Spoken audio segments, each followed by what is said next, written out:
El privilegio de ser un discípulo de Jesús. El privilegio de ser un discípulo de Jesús. Todo este tiempo hemos estado hablando de ser un discípulo. Algunos que los he agarrado ahí alguna vez y les he dicho, oye, ¿qué han hablado hace 2 semanas? Y no se acordaban, ¿no? Entonces, discípulos. Infalible. Este tiempo ha sido infalible.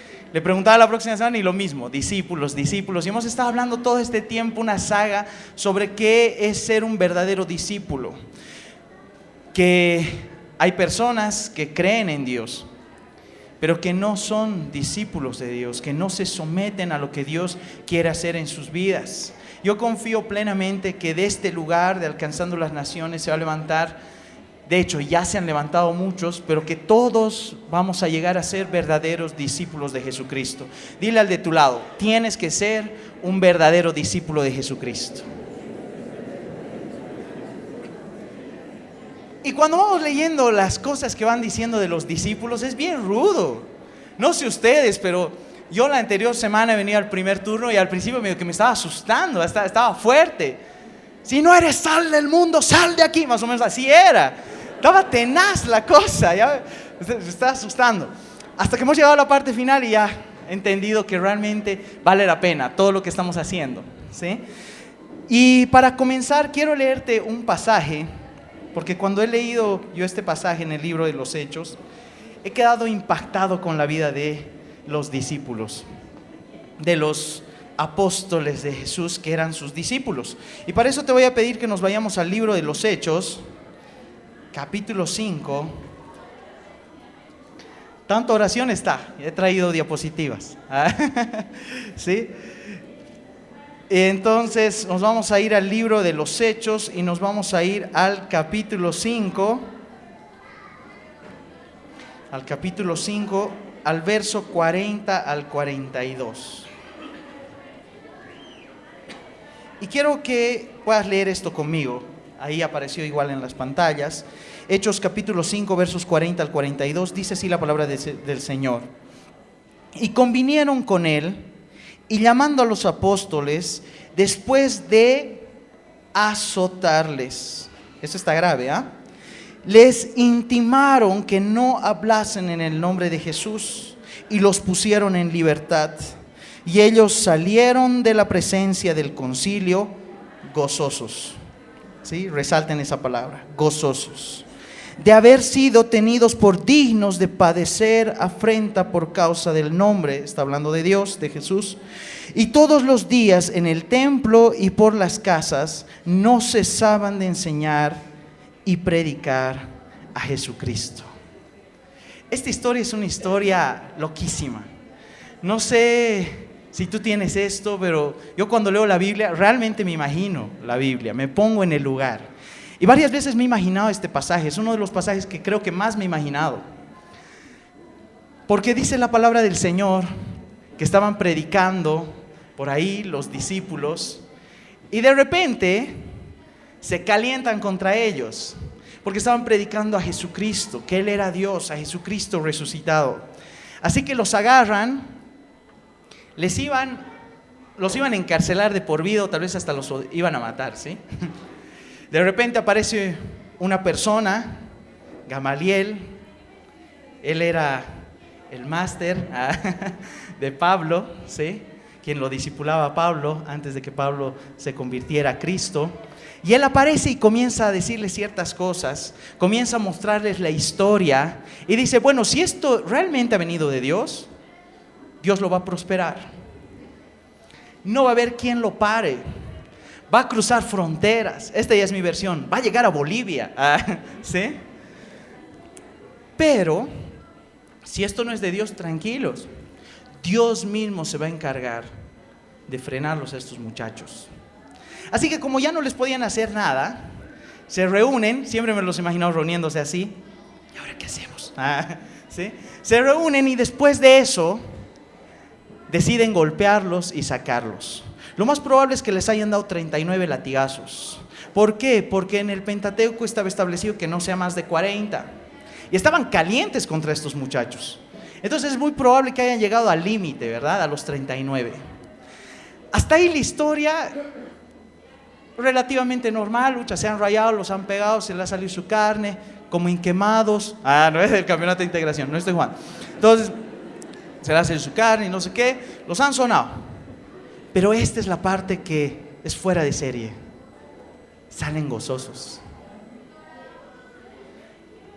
Yo no sé cómo tú te imaginas a los 12, bueno, a los 11,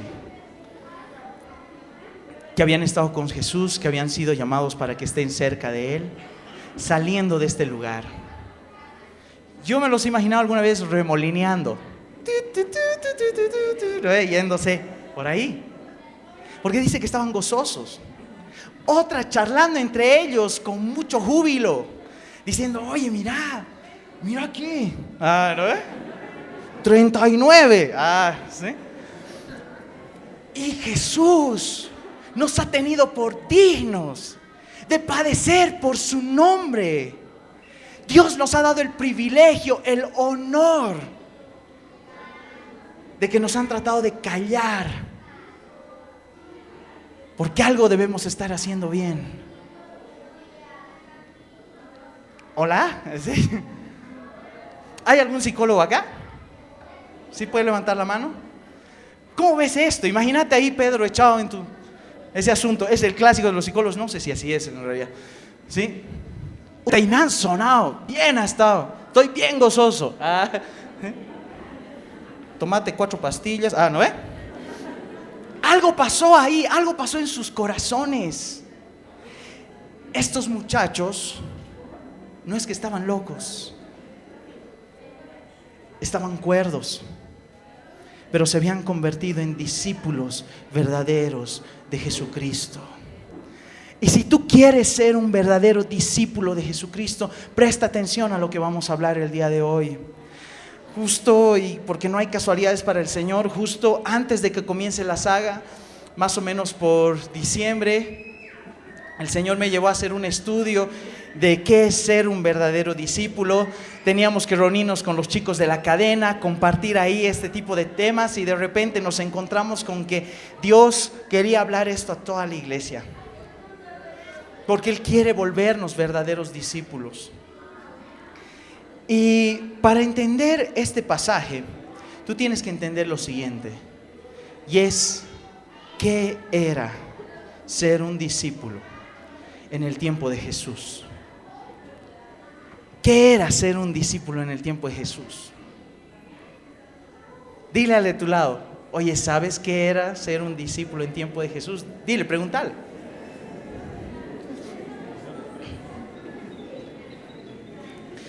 Y cuando nosotros comenzamos a revisar la historia, vemos que los discípulos eran estudiantes, eran aprendices. Pero específicamente dentro del pueblo judío, estos aprendices no solamente querían caminar con su maestro, querían ser como su maestro. El ser un discípulo de una persona que conocía a Dios, para los judíos era tan sublime, tan honorífico. No era cualquier cosa, porque no cualquiera podía ser discípulo. Y cuando tú vas viendo la historia, ves que en la época de Jesús había muchos rabinos. Y estos rabinos se especializaban y hacían 2 cosas. Por lo general, número 1, se convertían en escribas, porque eran unos machines. Traducido, eran unos capos, ¿sí? Eran unos machines en las escrituras. Entonces estos podían agarrar el hebreo, el arameo y pasarle al griego con tranquilidad. No solo eso, tenían tanto respeto por quién era Dios, que no sé si tú sabías, pero es que no había fotocopiadora. Rudo, ¿no? Algunos imaginándose fotocopiando los rollos, no. Imagínate, no había fotocopiadora, era tenaz. Tenía que concordar la palabra A con la palabra Z, o sea, tenía que ser la misma palabra, la del principio, con la que terminaban, tenía que estar transcrito igualito. No solamente esto, sino que los muchachos que transcribían, dice que hacían una pausa cuando escribían el nombre de Dios. ¿Te imaginas eso? Querido, y una pausa para escribir la palabra Dios, Señor, Elohim, Yahvé y todos esos nombres que se le han atribuido al Señor.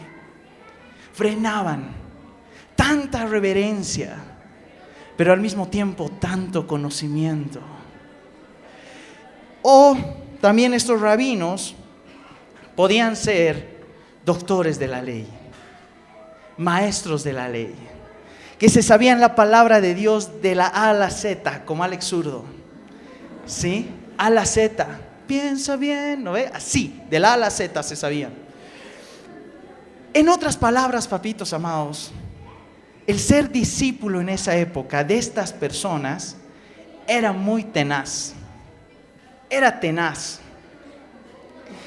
Y Jesús era considerado un rabino, un rabí, un maestro. Vamos a leer algunos pasajes de las Escrituras que respaldan lo que yo les estoy diciendo.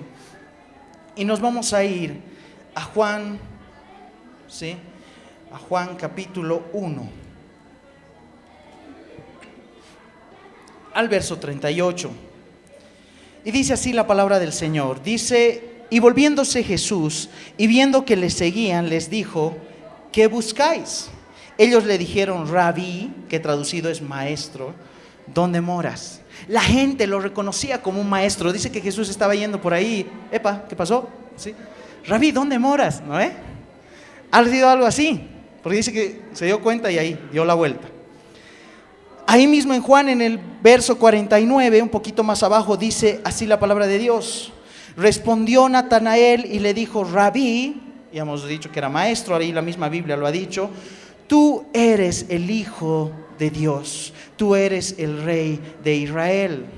Más adelante en el mismo Evangelio de Juan vemos en el capítulo 4, en el verso 49, en el verso 49 vemos lo siguiente, y dice así la palabra del Señor: el oficial del rey le dijo, perdón, no me apedreen, tranquilos, ¿sí? 4:31. ¿Ya? Por eso no me gusta hacer diapositivas, ¿no? Saquen sus Biblias, apágamelo. No estoy igual. No, manténlo. ¿Sí? Juan 4:31, perdón. Juan 4:31. Entre tanto los discípulos le rogaban diciendo: Rabí, come. Se encuentra con la mujer samaritana. Ellos habían ido por una Burger King. Mientras tanto él estaba diciendo, comienza a charlar. Contextualizarlo, ¿sí? Burger King kosher. ¿No? Estaban ahí haciendo filas, haciendo sus cosas. Y de repente vuelven y le dicen: maestro, por favor, come este combo. ¿No? ¿Qué habrá sido, hermanos? Pero imagínense. Más adelante en Juan 6:25 dice lo siguiente. Juan 6:25 dice así: y hallándole al otro lado del mar le dijeron: Rabí, o sea maestro, ¿cuándo llegaste acá? Él había hecho el milagro de los panes, de los peces. De repente cruzan todo y la gente lo comienza a buscar, lo comienza a perseguir, los que le han metido su pan con pez, y lo encuentran y le dicen: maestro, ¿cuándo has llegado acá? ¿Cómo le has hecho? Más adelante, Juan 9:2. Juan 9, verso 2. Dice así la palabra del Señor: y le preguntaron sus discípulos diciendo: Rabí, o sea maestro, ¿quién pecó, este o sus padres, para que haya nacido ciego? Y lo reconocían como maestro, como rabí. Y uno puede decir: pero son sus discípulos, así cualquiera. Así que he dejado el pasaje que más me llama la atención del Evangelio de Juan con respecto a este tema, y es Juan capítulo 3, versos del 1 al 2. Ahí está. Y dice así la palabra de Dios. 3 del 1 al 2. Había un hombre de los fariseos que se llamaba Nicodemo, un principal entre los judíos, un rabino, un capo entre los judíos. Este vino a Jesús de noche y le dijo, Rabí, un rabino reconociendo a Jesús como rabino, como maestro. Rabí, sabemos que has venido de Dios como maestro, porque nadie puede hacer estas señales que tú haces si no está Dios con él. Y eso es impactante, es impresionante. Un mero reconoce que Jesucristo realmente había venido de Dios. Estos tipos que tenían sus discípulos no eran cualquier cosa. Sus discípulos tenían ciertas características.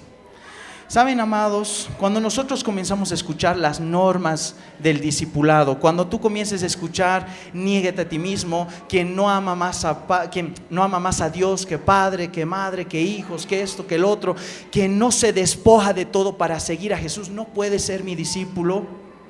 Yo sé que muchos están tentados a decir, ¿será que esto es en forma figurativa?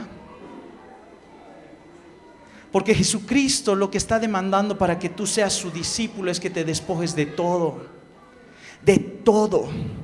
que realmente rindas todo lo que tú eres a Él. Y el día de hoy quiero cambiar un poquito, tal vez algunas cosas que han salido en tu corazón. ¿Por qué?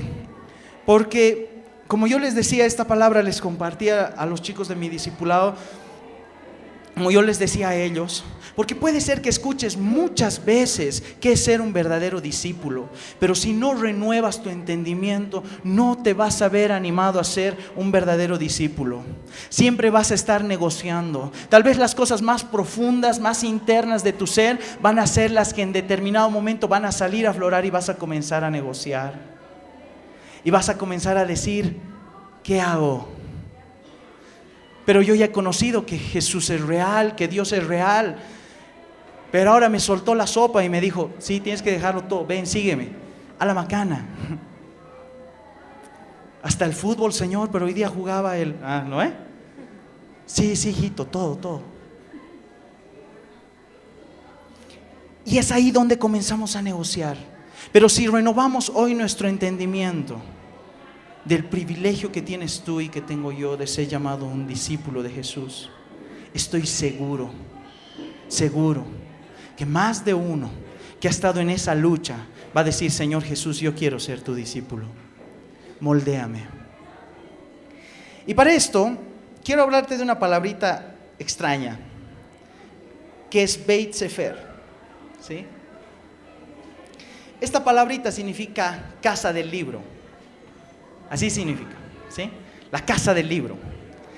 ¿Qué rayos es esto? Cuando tú te vas al tiempo de Jesús, hay dos posturas. Algunos dicen que este era un tiempo donde iban los niños. Ahí están todos los dos en el mismo asunto, las dos posturas. Los enviaban a los niños entre 6 a 7 años para que puedan aprender sobre las Escrituras. Aquí es donde están las dos posturas. Unos dicen que los enviaban y era desde los 6 a 7 hasta los 14 años más o menos y se tenían que aprender todo el Antiguo Testamento. Otros dicen que no, que ya se había institucionalizado incluso antes del decreto que salió en el 70 después de Cristo, de que sea así como primaria y secundaria. Que Beit Sefer era la primera parte y había Beit Talmud que era la segunda parte como secundaria. Yo no sé, no he vivido en ese tiempo, no soy tan viejo, ¿sí? No sé, he tratado de buscar, he investigado, así que me he quedado con las dos. Pero más allá de cuál de las dos sea, quiero comentarte cómo era. Dice que los niños iban a los 6, 7 años. ¿Cuántos de aquí tienen niños en la red de niños? Valga la redundancia, imagínense, niños en la red de adultos. ¿No? Unos papás tentados, ¿no? Eres mi guagua, ¿no? Pero mamá, yo tengo 52, ¿no? Por eso, niños en la red de niños, cuidado que hay esos casos. Y imagínense, 6, 7 añitos. Yo no sé cómo habrá sido, pero ya hasta con uniforme me lo sé. Pit, ¿no? Y todos iban ahí. Iban y el desafío era este. Tenían que aprenderse de memoria el Pentateuco. Yo no sé tú, pero como me imagino la Biblia, un día me senté en el aula y he comenzado a agarrar y he dicho, ya me lo tengo que aprender de memoria. Vamos que se puede, si se pudo, se pudo. En mi Biblia física, aproximadamente son 300 y tantas páginas. ¿Sí? Estamos hablando de Génesis, Sexo, Levítico, Números, Deuteronomio, ¿no? Esos libros. Y yo no sé si tú desde tu asiento puedes leer mi Biblia, pero su letra es algo pequeña. Y pese a eso son casi 300 hojas. Ahora, ¿qué pasaría si el día de hoy yo te llamara aquí adelante y te dijera, papito amado, ven acá? Deuteronomio 8:2. No sé cuántos de ustedes, tal vez uno ahí es bien machín, he visto uno que se ha querido parar. ¿Sí? Números 3:5. A ver, los que han venido ayer al retiro de líderes. A estos niños los sacaban así de la red, así sus seguridades igual seguro tenían. Y les decían, seguridad, llámamelo al niño A32. Lo traían al A32 y Deuteronomio 5:4 y le metía. Impresionante. Impresionante. Pero ¿qué pasaba si la pelabas? ¿Qué pasaba si te tirabas? Tan rudo era el asunto. O sea, para aplazarse había madera, ¿no? Es como que papá y tú, ¿no? Bien liso. No, disciplinar con amor. Anda a tu cuarto a orar. Algo así. Pero si tú la pelabas, te despachaban a casa. Para que aprendas el oficio del papá. ¿Saben por qué? Porque las escrituras eran un altísimo privilegio. No era para cualquiera. Ahora, ¿te puedes imaginar eso? A ver, algunos van a tener que volver harto, pero a ver, volvé a tus 7 años. Pero por favor, volvé. ¿Cómo eras? A ver, yo me los voy a imaginar. Muy hermosos. A tus 7 años. Ahora, imagínate esa situación. Génesis 3:2. ¿No? Algunos tal vez bien capos, ¿no? Tal cosa. En el principio, ese es uno. ¿No? Y los despachaban. ¿Cuántos de aquí habríamos sido despachados? Me pregunto yo. Algunos están diciendo, amén, amén. Así, pero ocultándose. No diga amén. Pero es probable que yo igual hubiera sido despachado. Me hubiera rajado. Pero no sé. Ahora, si lo que dice la otra postura es real, esto era hasta los 10 años y luego venía la otra etapa que era el Beit Midrash. Los que dice la otra postura, esto era hasta los 12 años, hasta los 14 años. Pero el desafío es aprenderte todo el Antiguo Testamento. Beit Talmud, No sé si tú tienes tu Biblia física ahí, pero yo voy a leer el numerito que está al costado. Mi Biblia dice 1070. 1070 hojas de memoria en la que tú te jugabas tu destino. Y si la pelabas, eras despachado. Hago la pregunta. Volvé a tus 13 años. Ya no están tan tiernos como a los 7. Pero volvé a tus 13 años. Pelota de fútbol, chicle, gorra hacia atrás. Algunos la generación Walkman, otros la generación radio, otros la generación disco. ¿No?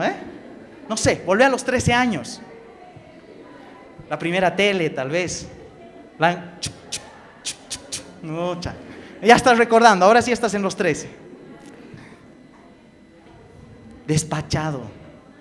¿Te imaginas eso? ¡Qué vaina! Te has rajado ya y la pelabas y te despachaban. Josué 1:9. Por favor, no puede ser. Aquí todos despachados y no saben esta. Josué 1:9. Caramba, esfuérzate y sé valiente. Salmos 23, 1. Lo que aparece en los minibuses, ¿no? Jehová es mi pastor, nada me falta. Salmo 119, 3. Se están inventando ahí. Y Jesús nació despachado. Dicen que cuando entraba en este asunto, el encargado agarraba un pedacito de miel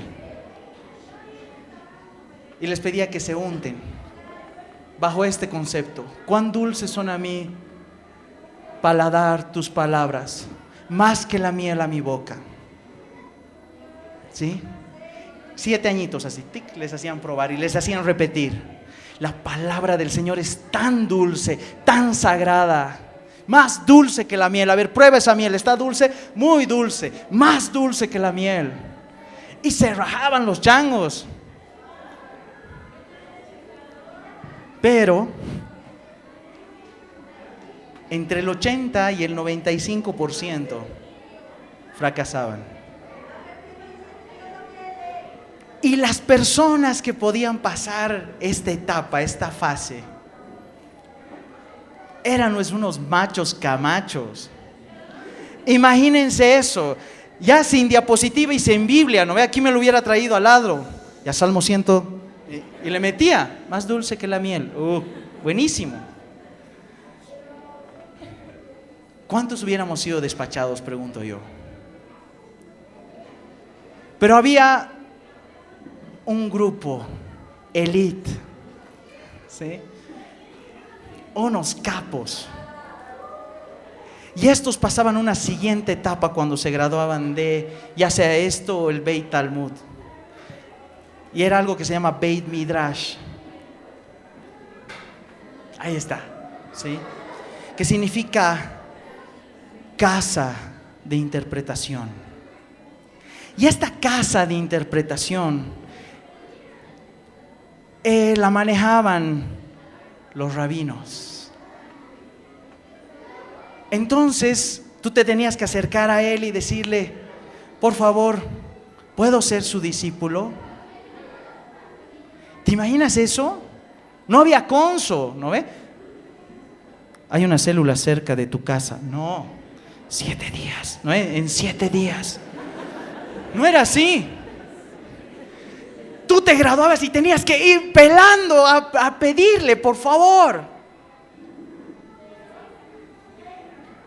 Y de repente, el maestro te hacía ciertas preguntas.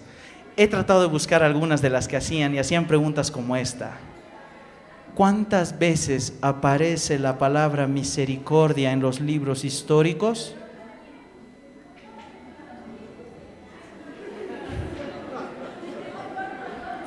Voy a entrar a Google, ¿no?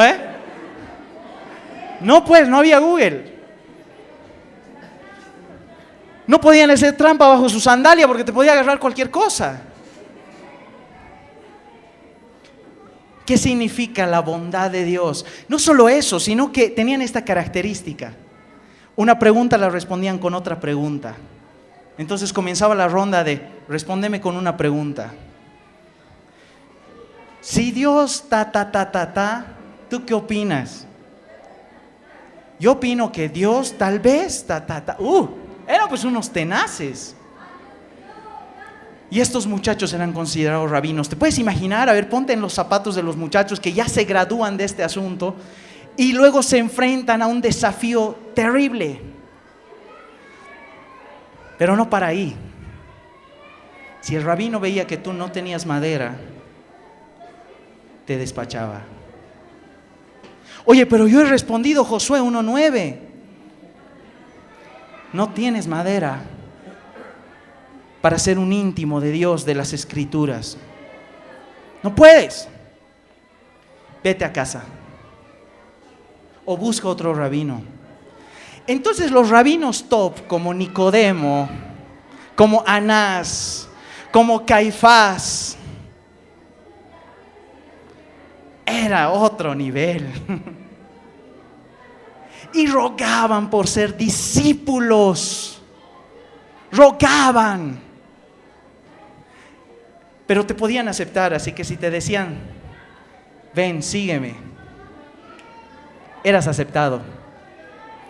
Y de manera inmediata tenías que hacer lo siguiente: dejar a padre y madre, negarte a ti mismo, comenzar a hacer lo que el rabino hacía y anhelar ser un día como él.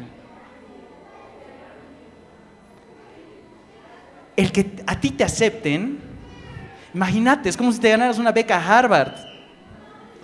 Y más complicado, ¿verdad? No sé, perdonen los de Harvard. Tal vez igual les hacen así sus exámenes, no sé. Complicadísimo. Así que si a ti te aceptaban, ellos tenían una frase. Los papás de los hijos que eran aceptados: mi hijo ha traído honor y respeto a mi familia. Mi hijo ha traído honor y respeto a mi familia. ¿Sabes quién es mi hijo? El Nicodemo. Así era. El Nicodemo es. Honor, respeto. El ser un discípulo era lo máximo. El ser llamado discípulo era que tu rabino estaba diciendo: yo creo que puedes ser como yo creo que tú puedes ser moldeado, yo creo que tú puedes transformar esta tierra. Pero ojo, no es para cualquiera. Y rara vez, muy rara vez, porque había habido, hoy día en la mañana me he enterado, unos registros de que han habido ciertos rabinos que en lugar de que les hayan pedido, ellos les han pedido a ciertas personas que los sigan. Pero se tienen registrados contados casos en que el rabino veía a la guagüita a sus 14 años y era pues como Cristiano Ronaldo de las Escrituras. Era el Ronaldinho de las Escrituras. Tenía la chicotilla, tenía todo. Entonces lo agarraba y le decía, antes de que se lo vuelen, ¿verdad? Oye, ¿tú tienes madera de ser rabino? Mira, yo he hecho esto. Yo he escrito estos libros, yo he hecho estas interpretaciones. ¿Qué opinas, papá? Creo que es amor a primera vista. A las Escrituras, obviamente. Imagínate cómo se sentía ese chamaco, contratado por el Real Madrid de los rabinos, el Real Redil. El Real Redil, Florentino, el rabino. Impresionante. A los 14 años lo tenía que fichar. Fichado. Impresionante. Pero era un caso contado. Hago la pregunta: ¿hubiera sido tú? 1070 páginas. 1070 páginas. Algunos ya se han olvidado hasta su devocional hoy día.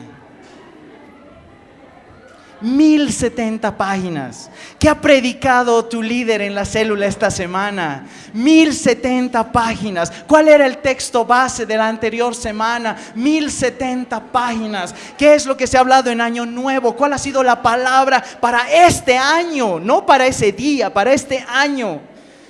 1070 páginas. Locura total, locura automática. No se podía, era impresionante. Entonces estos Nicodemos y todo lo demás eran pues unos tiesos. ¿Saben por qué? Porque la edad promedio en la que ellos pasaban a ser rabinos, de discípulos a rabinos, era 30 años. 15 años sacándose la mugre, haciendo lo que el rabino le decía que haga, y el discípulo entendiendo que era necesario para forjar en él el carácter y la imagen de su rabino. No puede ser. ¿Qué has leído hoy en la mañana en las Escrituras? Y no te avives, he venido al primer turno a ver qué ha dicho el pastor. No, a solas.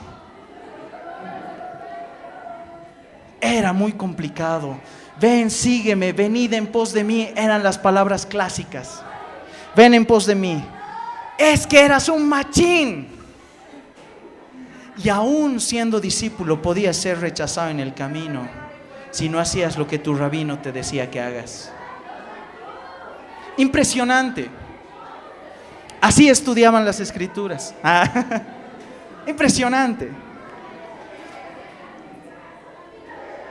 Y sabes, amado, amada, Jesús rompió todos los esquemas.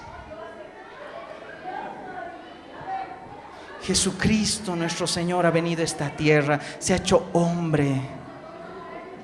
El Dios eterno, todo el poder, toda la deidad, en un hombre insignificante. No digas así de insignificante. Toma una foto del mundo y ¿dónde ves tu rostro? Y no que no seas valioso o valiosa. Eres tan valioso o valiosa para Dios, que Dios se ha hecho como tú para decirte que te amaba. Dios se ha hecho como tú para decirte que lo sigas. Y Jesús rompió todos los esquemas. Hace unos instantes, nuestro pastor Sergito, me da un ejemplo tan bonito. Él me decía, Dios me ha hablado así. La Biblia dice que dejes padre y madre, ¿verdad?, para seguir a Jesucristo. ¿Se acuerdan esa frase clásica de, pero deja primero que vaya y entierre? ¿Se acuerdan? Ese era un hebraísmo bien conocido para decir, primero deja que yo reciba mi herencia y luego te voy a seguir con todo. Primero deja que yo reciba, que se muera mi papá. Puede ser que su papá era súper chango. Y con todo lo que me dé, con todo eso te voy a servir. Eso no estaba pidiendo Jesús. Jesús le estaba pidiendo, ahora ven, seguime. Y Jesucristo, nuestro Señor, rompe todo esquema. Y Pastor Sergito me decía, Dios me ha hablado así, me explicaba. Y me decía, ¿ha sido difícil o fácil dejar padre y madre para casarte, haberlos casados? ¿Pero por qué? ¿Por qué estabas dispuesto? Tal vez no ha sido tan fácil, pero ¿por qué estabas dispuesto? La esposa, estoy viendo algunas esposas, ¿por qué estabas dispuesto? Dile al de tu lado. No, tranquilos nomás. ¿Por qué estabas dispuesto, dispuesta? Porque le amabas. Porque entendías el gran precio que tenía para tu vida. Y tal vez tú los amabas con locura a tus papás y los amas con locura. Pero hubo un día que dijiste, yo estoy dispuesto a dejar mi casa, a asumir responsabilidades, porque la amo.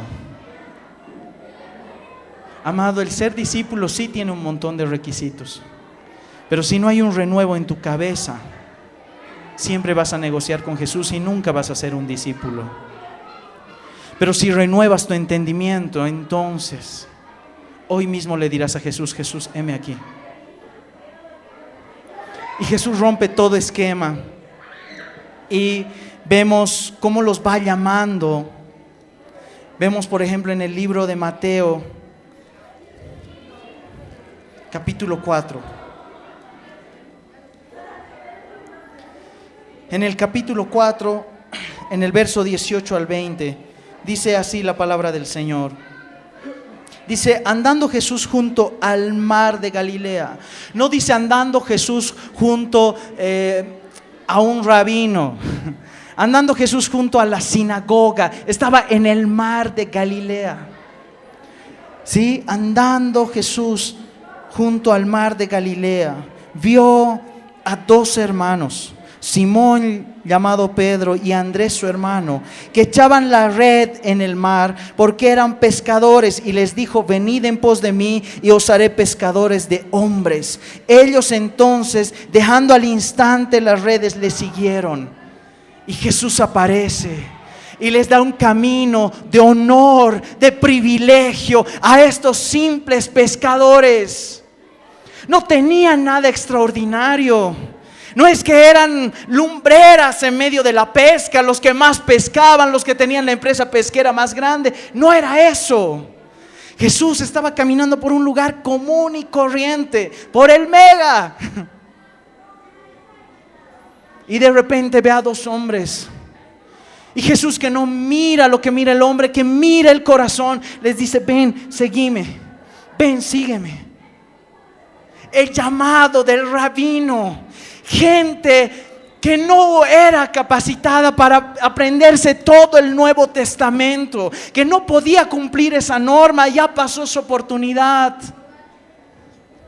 Jesucristo le dice: ven, seguime. Qué privilegio el que Dios nos da, que ahora que nosotros lo sigamos. Papitos amados, amada familia, amada iglesia, si tú no renuevas tu entendimiento, hoy mismo estarás luchando. Me comprometo, pero hasta ahí. Y eso la Biblia le llama tibieza. Y la tibieza daña, la tibieza hace daño. La tibieza daña,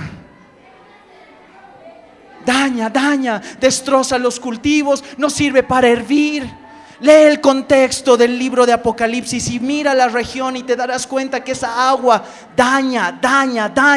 ¿Qué es lo que más daña a la iglesia? La tibieza, amados.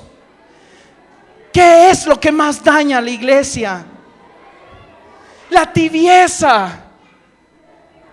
Porque se cree que Jesús es cualquier cosa cuando tú no estás dispuesto a someter tu corazón a Cristo. Pero entonces estos dos pescadores ven la oportunidad de gloria, no propia, la gloria eterna. Entonces dicen: Jesús, yo voy. ¿Qué tengo que dejar el día de hoy? Y yo quiero hacerte una pregunta. ¿Qué tienes que dejar el día de hoy? Que tu rabino está pasando por este lugar para llamarte, para hacerte un discípulo de verdad. ¿Qué tienes que dejar? ¿Tu orgullo? ¿Tu necedad? ¿Cuánta gente orgullosa ha pasado de esta tierra? Y te tengo una noticia: ya no están en esta tierra. Nacieron y partieron para dar cuentas. Y dime, ¿dónde está el orgullo? Entonces se le acerca a Pedro. Yo siempre me imagino esta escena. Me pongo en el lugar, en los zapatos de Pedro, y me tiembla el alma. Y veo mi vida. Y veo que yo no era el más apto para seguir a Jesucristo. Yo no soy el más apto para estar acá.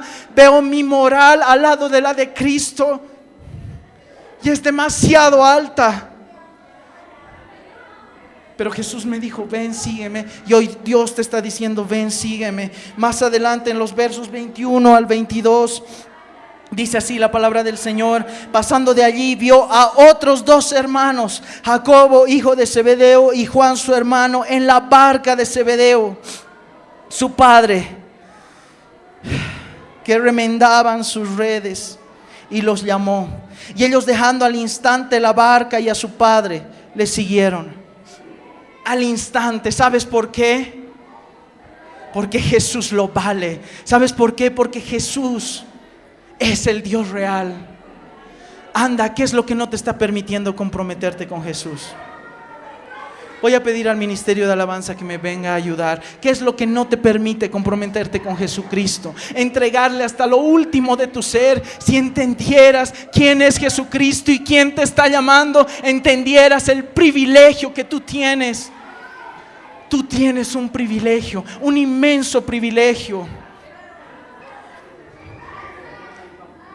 Y tal vez tú dices: oye, no, pero yo tengo muchas cosas, mi trabajo, mi esto, mi el otro. Mateo capítulo 9, verso 9, dice así: pasando Jesús de allí, vio a un hombre llamado Mateo, que estaba sentado al banco de los tributos públicos, y le dijo: sígueme.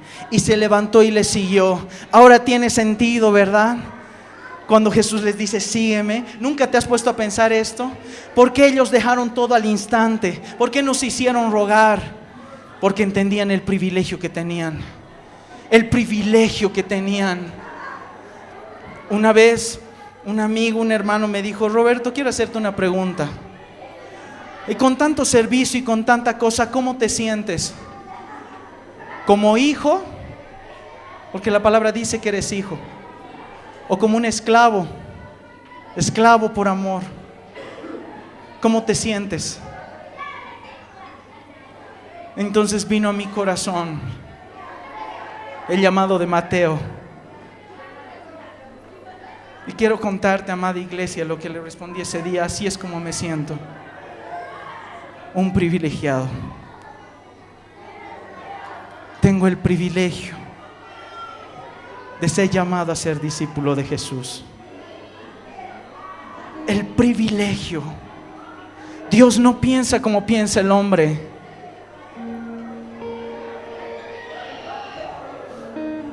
Hombre, dama, Dios es Dios. Dios en ti sigue siendo Dios. Y si Dios pensara como hombre, créeme que le tendríamos que suplicar: por favor, acéptame. Por favor. ¿Cuándo ha sido la última vez que has visitado la casa del presidente de Estados Unidos y te has sentado a tomar un té con él? Ándate, desafío, ve y trata de hacerlo. Te pedirán razones, te pedirán motivos, te pedirán quién eres. Jesús hoy estaba contigo, dispuesto a desayunar contigo. Y si tú no lo buscaste el día de hoy, no estás siendo su discípulo, no estás siendo su discípula. Jesús te está esperando en una célula, en una familia que Él te ha dado para que lo conozcas más. Escuchas. Deja esto, deja el otro, deja esto. Cuando uno escucha: Dios te bendice, Dios hace esto, Dios te ama, ¿dónde firmo? Cuando escuchas: deja esto, deja el otro, comprométete con Jesucristo, agárrate de su mano, somete tu intelecto, tu corazón, tu orgullo, somete todo a Jesucristo. Y entonces comprobarás cuál es su buena voluntad, agradable y perfecta. Todo lo que tenían estos pescadores eran esas redes. ¿Nunca te has puesto a pensar por qué las estaban remendando? Yo me imagino demasiado la Biblia. Una de dos: o eran muy tacaños y tenían un montón de redes, pero querían remendarla, o era su única red. Era todo lo que tenían, todo lo que traía provisión a la casa, todo lo que ellos eran en sí. Y Jesús le dijo: deja tus redes. Entonces, dejando sus redes remendadas, Juan y Jacobo comenzaron a seguir a Jesucristo. Y te quisiera decir: oye, es bien facilito ser discípulo de Jesús, pero no es verdad. Demanda compromiso. Cuando tú te casaste con tu esposa, los que están casados, tú a tu esposa le estabas diciendo: te voy a ser fiel, nunca te voy a dejar, en las buenas y en las malas voy a estar contigo, en la enfermedad así como en la salud, nunca te voy a dejar. Compromiso, compromiso, compromiso. ¿Por qué tantos divorcios? Porque la gente no tiene compromiso, porque el compromiso está reducido. Pero si entiendes el compromiso con Cristo, renuevas tu entendimiento, te volverás un discípulo, una discípula de Jesús. Una que trastornará este mundo, uno que trastornará este mundo, uno del que tal vez nadie en el mundo hable, pero en los cielos, aún hasta el día de hoy, dice su palabra en el libro de Hebreos, que Dios da testimonio del sacrificio que hizo Abel, de la ofrenda que dio Abel. ¿Te imaginas eso? Yo me he imaginado muchas veces a Gabriel, a todos ahí reunidos, y a Dios entrar y decir: quiero contarles de una ofrenda. Y a Gabriel decir: otra vez va a contar lo de Abel, ¿sí? Y a Dios decir: sí, Gabriel.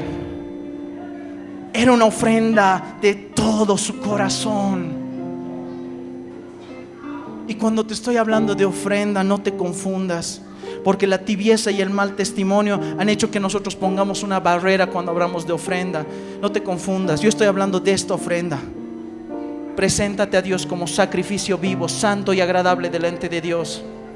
Como sacrificio vivo, santo, puro delante de Dios. Y ese tu rabino hoy está pasando por aquí. Ese maestro que rompe todo esquema está pasando por aquí. Y quiero terminar con este pasaje, Hechos capítulo 9. Hechos capítulo 9.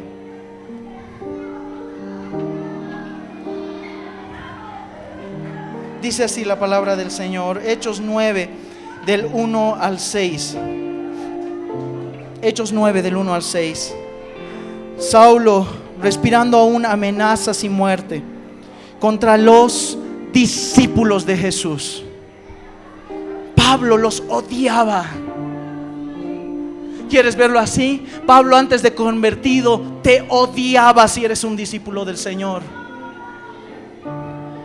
Saulo, San Pablo, Saulo respirando aún, respirando amenazas, respirando muerte contra los discípulos del Señor, vino al sumo sacerdote y le pidió cartas para la sinagoga de Damasco, a fin de que se hallase algún hombre o mujer de este camino, lo trajese preso a Jerusalén. Mas yendo por el camino, aconteció que al llegar cerca de Damasco, repentinamente le rodeó un resplandor de luz del cielo, y cayendo en tierra oyó una voz que le decía: Saulo, Saulo, ¿por qué me persigues? Y le dijo: ¿quién eres, Señor? Y le dijo: yo soy Jesús, a quien tú persigues. Dura cosa te es dar cosas contra el aguijón. Él, temblando y temeroso, dijo: Señor, ¿qué quieres que yo haga? ¿Saben, papitos amados? Las dos preguntas correctas de un discípulo. Señor Jesús, ¿quién eres?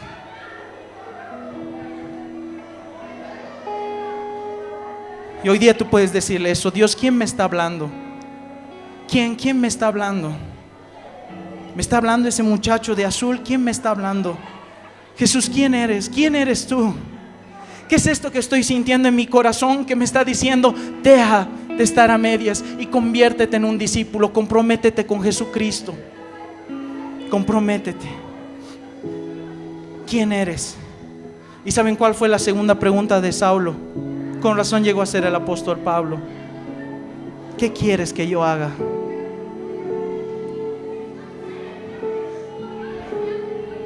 Y si hablamos de gente inteligente, Pablo tiene que estar en nuestra lista. Pablo venció todas esas etapas de las que hablamos al principio y se convirtió discípulo de no cualquier persona, de un gran rabino que se llamaba Gamaliel, una eminencia entre los rabinos. Yo no sé si a Saulo lo invitó Gamaliel o él fue y dio su examen, pero era brillante. Y este hombre brillante actuaba de manera tan irracional para Dios que cuando se le aparece con todo ese intelecto, hace dos preguntas: ¿quién eres? ¿Qué quieres que yo haga? Papitos amados, ya hemos hablado mucho sobre el discipulado. Tú ya sabes qué Dios quiere que tú hagas. Tú ya sabes qué tienes que hacer.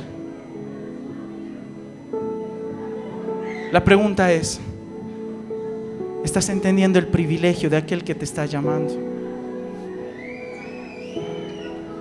Porque si es así, aquí está una generación de discípulos que no importa qué pase, no importa qué suceda. Pablo dijo en el libro de Romanos: ¿qué me va a separar del amor de Cristo? ¿Qué me va a separar del amor de Cristo? ¿Tribulación? De ninguna manera. ¿Prueba? De ninguna manera. ¿Qué me va a separar? Entonces, huestes, potestades, de ninguna manera. ¿Qué me va a separar del amor de Cristo? De este privilegio que yo tengo de postrarme cada día delante de mi Dios. ¿Qué me va a separar de su amor? ¿Qué me va a separar de su amor? Sabes, el enemigo quiere que tú creas que no se puede volver al primer amor porque piensas como hombre. Porque dices, primer amor es una sola vez, pues primero. Pero las escrituras dicen: vuelve a tu primer amor, vuelve a tus primeras obras, comprométete con Jesús, quita toda tibieza. Quita toda tibieza. Espíritu Santo, yo te pido, mi Dios, que incomodes nuestros corazones y que quites toda tibieza. te voy a pedir que podamos orar. Ponte sobre tus pies. Si este mensaje ha bendecido tu vida, puedes contactarte con nosotros visitando nuestra página en Facebook, Familia Alcanzando las Naciones. Por favor, escríbenos y cuéntanos cómo Dios ha bendecido tu vida a través de este mensaje. Para más información, comunícate al 611 40 47 8. Ven y descubre lo maravilloso que es vivir con Jesús. Alcanzar.